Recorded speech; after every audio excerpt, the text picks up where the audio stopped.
So again, this is a live reaction and commentary on the semi-final match between Yumir Marshall of the Philippines and Kizniak of the Ukraine. So si Marshall is a known puncher, no? Kilala si Marshall sa kanyang punching power. So last fight niya is round 1 knockout. Hindi basta-basta yung lakas ng suntok ni Yumir. Papasok na yung mga fighters. Sino kaya ang unang papasok? Okay, una yung Ukraine. Si Kizniak. Ito.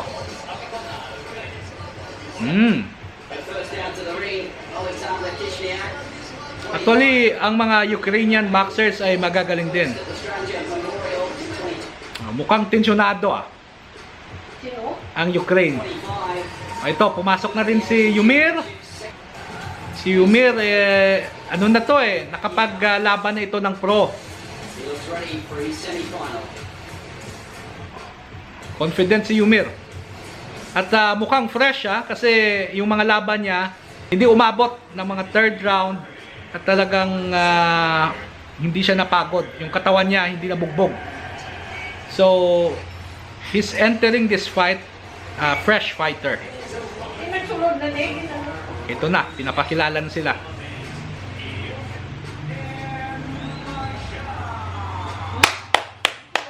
Ito na, Renata, nauna ka mo. Okay, there's a possibility na baka man-knockout ulit to. Knockout ni Yumir? Oo, baka. No? Hindi natin, tingnan natin. Malaki din yung yung Ukrainian As usual, parang mas mataas naman yung mga kalaban ng Pinoy.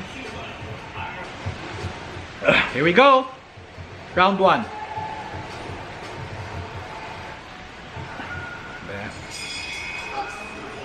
Aggressive aggressive kaagad yung Ukraine.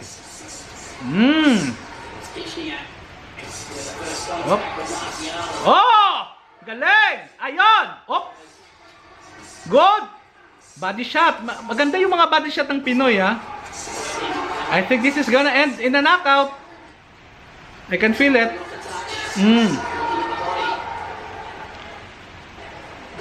Depende rin sa tibay ng Ukrainian Pero bumitaw na si Yumir ng mga malalakas na left hand. Si Yumir is fighting southpaw style. Oh! Tamaan doon si Okay, good body shot. Okay. This is gonna end in a knockout, I think. Knockout to. Dapat mag-ingat lang si Yumir.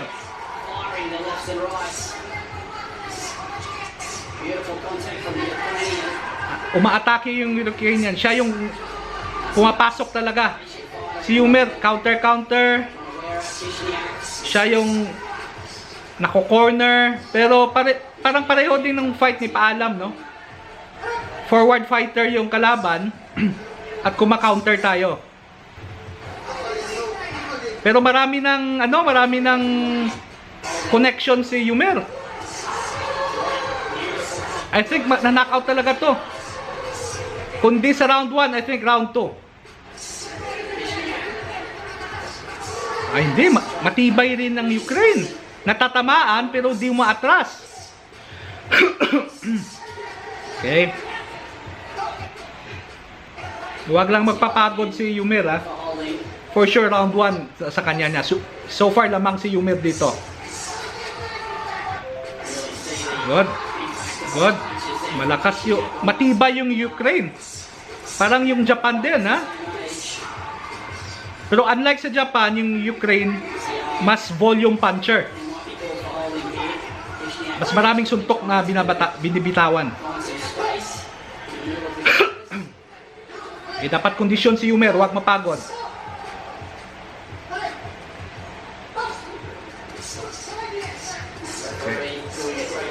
Talagang hinahataw ni Yumir malakas Pero mag-ingat si Yumir, baka mapagod siya. Mag-ingat si Yumir. Round 1 pa lang. Oh!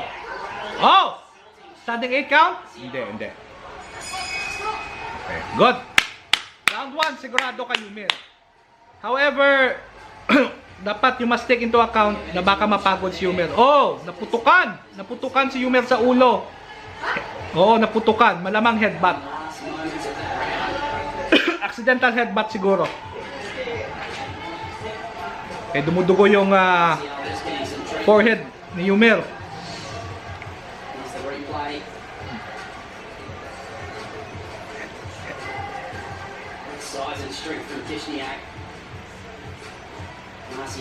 Malaki yung ano, mas mataas yung Ukrainian. Okay, good body shot by Yumer. I think round 1 is from Yumer, no? Hopefully di siya napagod ng gusto. Oh! Okay. Okay. 3 judges are for Yumer. Okay. So, forward style at volume punching yung style ng Ukrainian. So, papagurin ka niya. Talaga. At nang umaasa siya sa tibay niya. So dapat kondisyon si Yumer dito. Hindi siya mapagod. Good. Toe-to-toe ang laban. Okay. Toe-to-toe. Oh. Oh, nagagalit na yung Ukrainian ha. Pumapakawala siya ng malalakas na suntok. Habang si Yumer naman, nagbabody shot. This is still too close to say.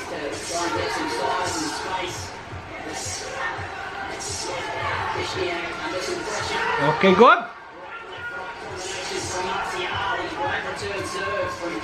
Good. Nice.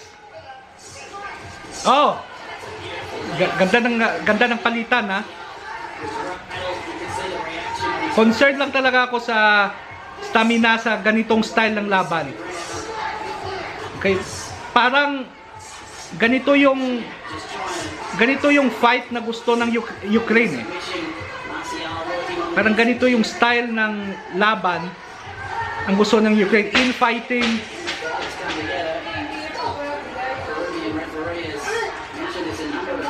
Okay, I see a little bit of Petesio third round sa demeanor ni Marshall ha.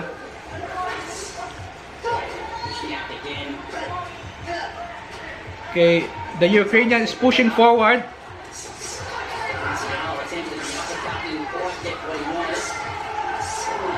Oh, talagang palitan ng palitan na. Malakas ang Ukraine. Come on, Yumer. Malakas talaga ang Ukraine. I mean, tough fighter.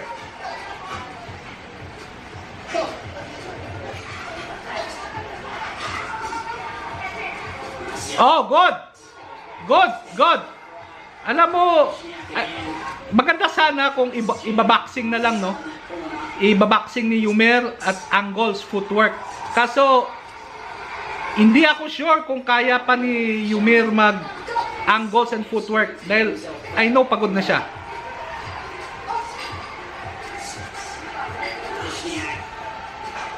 So, nagsisettle na rin si Yumer sa infighting at toe-to-toe fighting. Kasi, parang pagod na rin sila eh. Oh, masaya to. Woo! Close fight. Nang abansi si Yumer, 3 ka judges sa first round. Second round yan. I don't know, Areo, malalaman natin dito. Second round pa lang eh. Second round, third round na. Kapoy na siya na. Oh, good. Pero maraming connection si Yumer ha. It could go either way kasi forward fighting si Ukraine.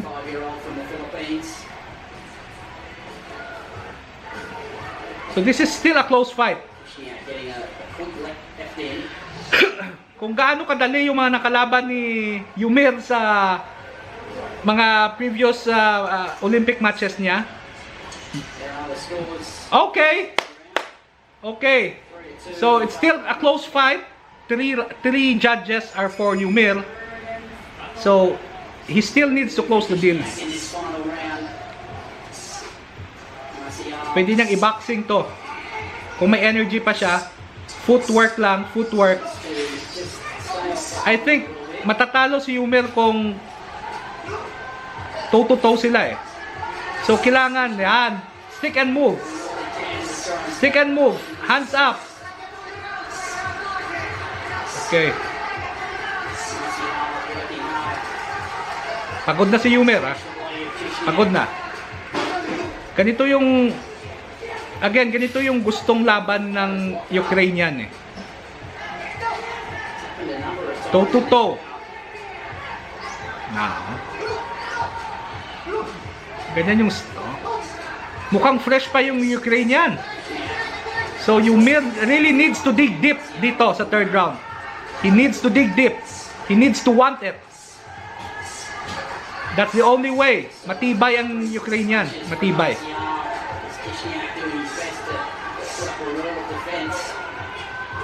Good. Pero, madaling tamaan ang Ukrainian. Madaling tamaan pero tough nga lang. Parang hindi iniinda yung mga suntok, ha? Oh, kita mo. Natatamaan yung Ukrainian pero matigas talaga. Ha? Matigas yung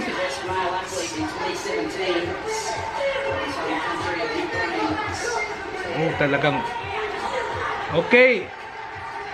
Konti na lang. A little, mga 1 minute na lang, Yumir. Kaya mo yan.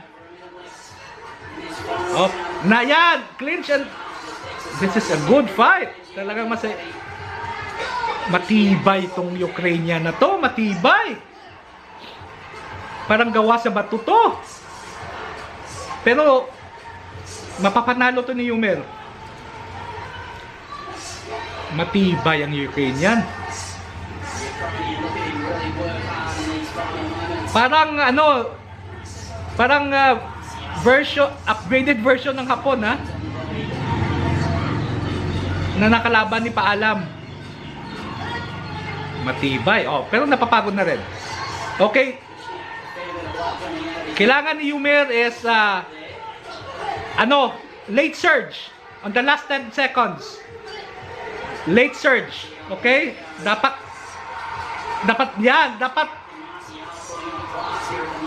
late surge, no? Steal niyang round. Kaya niya to. Yan, steal mong round.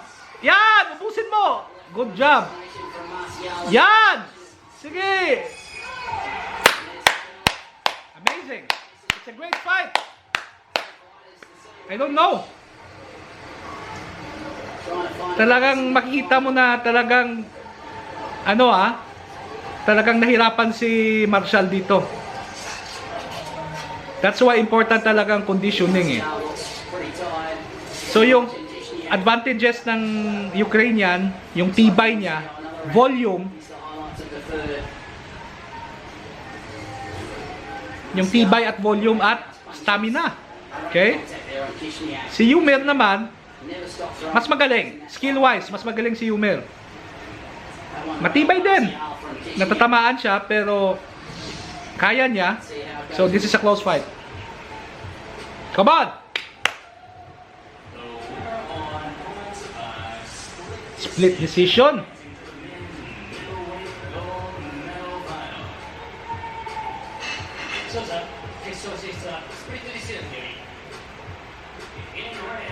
Oh, no!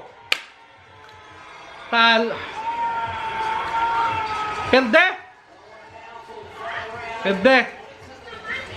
Sige, pwede. So, congratulations sa Ukrainian.